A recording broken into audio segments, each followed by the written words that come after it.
Can you tell the audience a little bit about what is a living benefit and why was it created in this environment?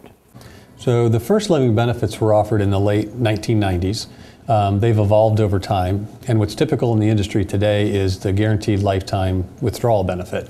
And the reason these benefits were created is because over the years, life expectancy has gotten a lot longer. If you think back to when Social Security was first put into place, average life expectancy was about 65 years. So on average, half of people didn't even have a retirement or have Social Security. Now people are living to maybe 85 or so on average. And so you have a lot longer time in retirement, and people need to have some guaranteed stream of income. Social Security is what they're going to have first. If they happen to have a defined benefit pension plan, that's great as well. Some people don't have those or don't have enough relative to the lifestyle they want to maintain, and so that's where a variable annuity with a lifetime withdrawal benefit may make sense.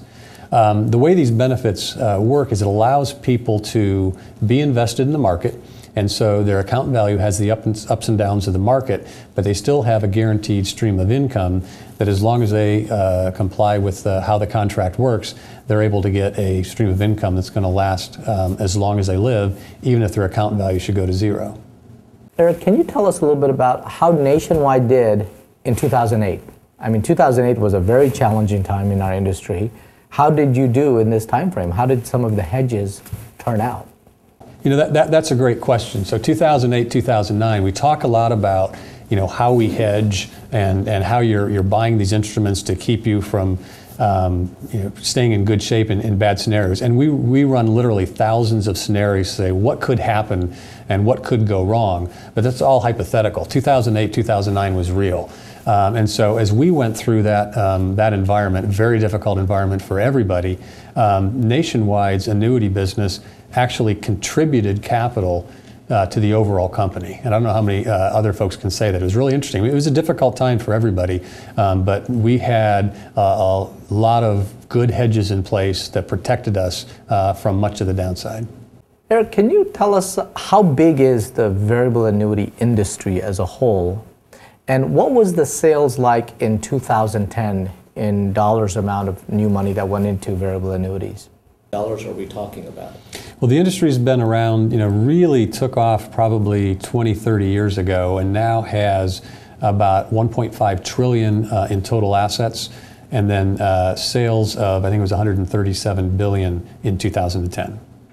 How much reserve capital does Nationwide have after paying all of its claim? If everything happened, the world fell apart, every claim had to be met today, after you paid all the claim, how much reserve capital would you have left over?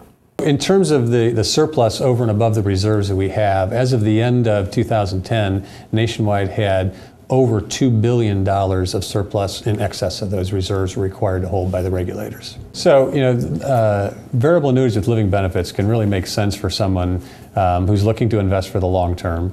What's nice about it is it allows participation in the markets while having some guarantees associated with them for an additional cost. So you can have protection in the case of premature death.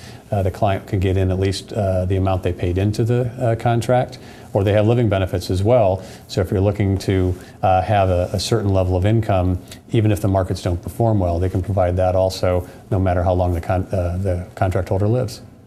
I want to thank my guest, Eric Henderson, today for taking the time to be here for this interview.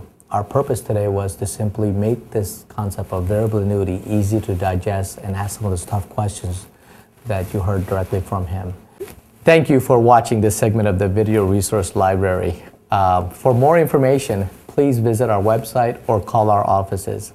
My name is Sandeep Varma. Thank you again for joining us. Would you please welcome my friend Eric Henderson? Let's give him a hand, please. Thank you, Sandeep, and good morning, everyone. Really selling in the marketplace today, and the simplest way, I think, when I think about living benefits is an annuity generally is going to provide you income that you can't outlive. The variable annuity with a living benefit says you can have your money invested in the market.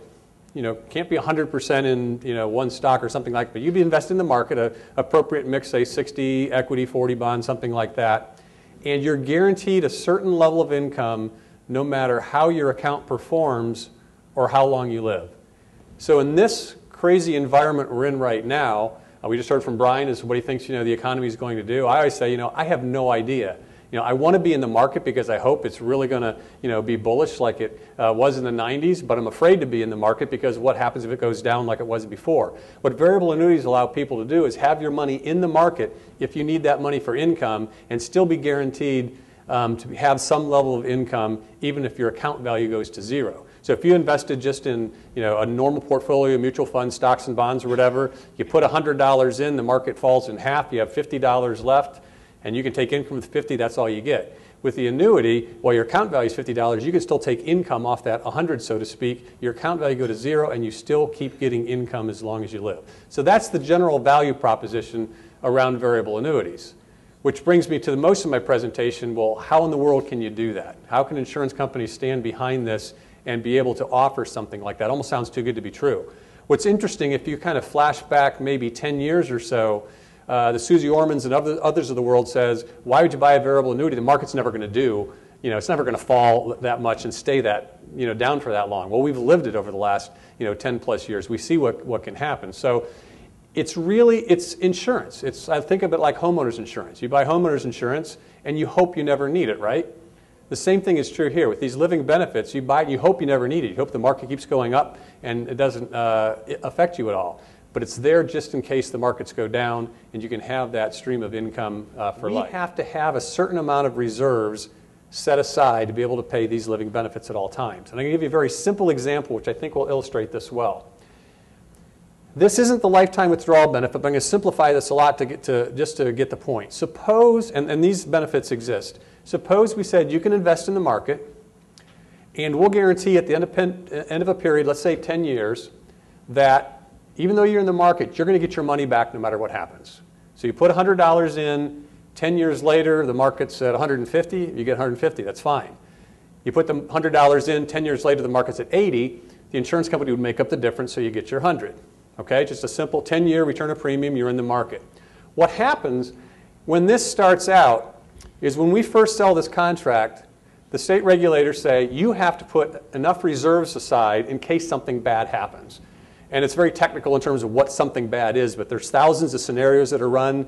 You look at kind of the tail, the worst ones of those scenarios, and say, okay, let's assume something like an average of those worst scenarios happened. You'd have to have enough money set aside in case that happened to be able to pay all the promises you've made, right?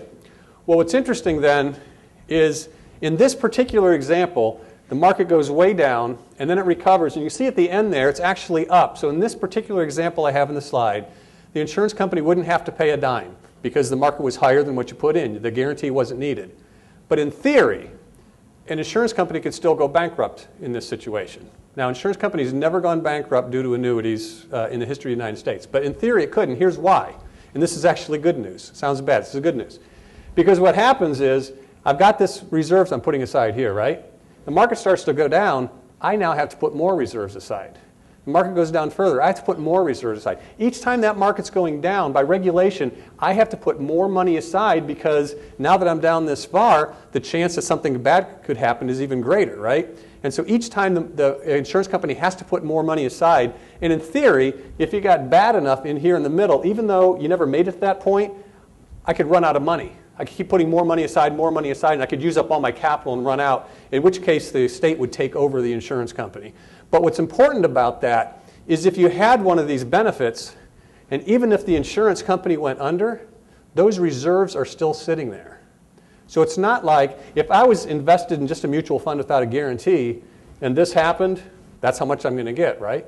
But if I had this benefit here, and the insurance company went bankrupt, there's still a lot of reserves. I might not get the full amount, but I'm probably going to get most of that amount if that happens. So hopefully that helps you understand in terms of how these regulations happened. It's not like, well, hopefully we're going to be good 10 years from now. I'm setting money aside all the time. And I'll talk a little bit about, well, where does that money come from that we set aside? Eric, can you tell me a little bit about the reserves that you have already or from like 2010? Yeah, so just using Nationwide as an example, not only do we have those reserves set aside, we have a lot of capital, and all the insurance companies do, have a lot of capital set aside as well beyond that, just in case, because that's one of the places you get that money to put aside. So for Nationwide, for example, as of the end of last year, in addition to the reserves that we have, that we're required to set aside, we have about $2.5 billion of excess capital beyond that. Okay?